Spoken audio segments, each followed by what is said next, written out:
Hey, church family. Under the Old Covenant, priests were constantly busy. They wouldn't sit until their work was done for the day. And then they'd have to get back up and do it all over again the next day. Hebrews 10 tells us, under the Old Covenant, the priest stands and ministers before the altar day after day, offering the same sacrifices again and again, which can never take away sins. Contrast that to Jesus, of whom we're told, but our high priest offered himself to God as a single sacrifice for sins, good for all time. Then he sat down in the place of honor at God's right hand.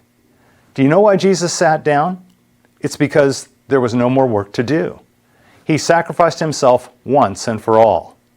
Unlike the Old Testament priest, he doesn't have to do it again and again. His sitting down symbolized that the old method of sacrifice is over because he's finished the work he accomplished on the cross. The writer to the Hebrews tells us, "For by that one offering he forever made perfect those who are being made holy." Do you remember one of the last things that Jesus said from the cross? He cried out, "It is finished." In Greek, that's the word tetelestai, which means, or which comes from another word that means complete, mature, or perfect. Merchants would use that term tetelestai to describe paying off a debt in full. You and I have a debt, don't we?